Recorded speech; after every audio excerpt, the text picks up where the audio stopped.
ભગવાને આ સૃષ્ટિની રચના કરી, એની અંદર માણસ, પશુ, પક્ષી આ બધોય બનાવ્યો. બધાએ બનાવીને એના જીવન ઉપયોગી જે વસ્તુઓ છે એ પણ ભગવાને બનાવી છે. એની અંદર માણસને આપણે જોઈએ ને તો કોઈ પણ ભૂત પ્રાણી માત્રને જીવવા માટે ભગવાને બધી યથાયોગ્ય વ્યવસ્થા કરી. એમાં માણસના શરીરને ટકાવવા માટે 3 વસ્તુ અતિ આવશ્યક છે. એક હવા, પાણી અને ખોરાક. તો આ 3 ભગવાને સર્જન કર્યું. પછી માણસનો વંશ પરંપરા આગળ ચાલે એના માટે ભગવાને એક કામ ઉર્જા, જે કહેવાય ને કામ ઉર્જા છે, એ પણ ભગવાને માણસના શરીરની અંદર મૂકેલી છે, કામનો આવેગ. અને ખાલી મનુષ્યની, પશુ પક્ષી ઇત્યાદિ બધાની અંદર ભગવાને એનું સર્જન કર્યું. પણ તમે જોશો ને તો પશુ પક્ષી ઇત્યાદિ હરેકને એક ઋતુ આવે, એની સિઝન આવે, એમ કે એ જ સમયે એ લોકો એ ક્રિયાને કરે છે. બધાની અંદર ઋતુને આધીન છે. પણ એક માણસની જાત, મનુષ્યને એવી કોઈ બંધન કે મર્યાદા રહી નહીં.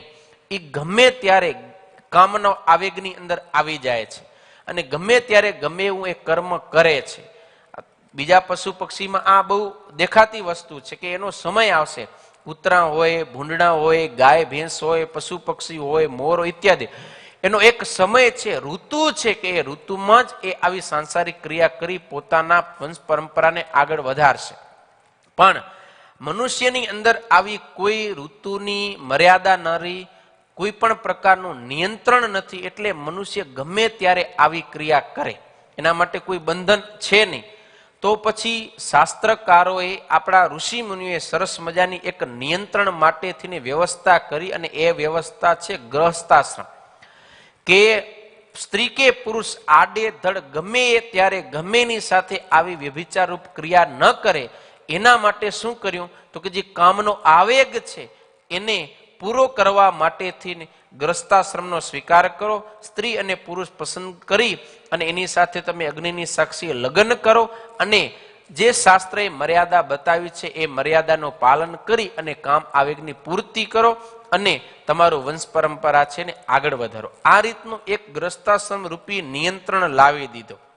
હવે જે સમયસર ગ્રસ્તાશ્રમનો સ્વીકાર કરી અને શાસ્ત્રની મર્યાદા પ્રમાણે રહે છે તો એને ક્યારેય કામદોષ પીડતો નથી, અને વ્યભિચાર પણ એના જીવનની અંદર થવાના કોઈ ચાન્સીસ નથી. બહુ માઇનર છે જો નિયમમાં રહીને વર્તે તો. પણ આવી રીતે જે ગ્રસ્તાશ્રમનો સ્વીકાર ન કરે તો એને વ્યભિચરિત થવાના બહુ ચાન્સીસ રહે છે. અને ઘણા કારણોસર આ જગતની અંદર વ્યભિચાર થતા હોય છે. એની અંદર એક કારણ છે અવિવાહિત જીવન, એટલે કે લગ્ન કર્યા વિનાનું જીવન. એ તો ગમેની સાથે કામનો આવેગ ભગવાને સર્જેલો છે, એટલે ગમે ત્યારે કોઈની પણ સાથે જો એ દુષ્કર્મ કરશે તો વ્યભિચાર જ ગણાશે. કેમ? તો કે એને લગ્ન કરેલા જ નથી, એને કોઈની સાથે એ અંગસંગ કરવાનો અધિકાર છે જ નહીં, એટલે ગમેની સાથે એ ક્રિયા કરશે તો વ્યભિચાર જ કહેવાશે. તો આ રીતે અવિવાહિત કાળની અંદર એ કરી બેસે છે ભૂલ. બીજું, ઘણા મોડા લગ્ન કર્યો. અને મોડા લગ્નના પણ ઘણા બધા કારણો એમ આજે એક ક્રેઝ ચાલ્યો છે, એમ ફેશનમાં ગણાવવા માટે, ખપાવવા માટે, અથવા તો બીજા પણ કારણ હોઈ શકે. ઘણાને ભણવાનું ચાલુ હોય તો ભણતા જ હોય તો બચારા લગ્ન કરવાનું ભૂલી જાય, અથવા તો હજી ભણવું છે એમ કરીને લગ્ન ન કરે, અથવા તો બીજા કોઈ એવા મોડેલો, એના મોટા મોટા માણસો, ફિલ્મ સ્ટાર વગેરે, એ લોકો મોટી ઉંમરે લગ્ન કરતા હોય તો આજે પણ યુવાન યુવતીઓ મોટી ઉંમરે લગ્ન કરે. તો ત્યાં સુધી શરીરની અંદર કામનો આવેગ કંટ્રોલ કરી રાખવો એ બહુ અઘરી વસ્તુ છે. કંટ્રોલ ન થાય તો એ વ્યક્તિ ગમે ત્યારે લપસી અને વ્યભિચાર ઇત્યાદિ ક્રિયાને કરી બેસે છે.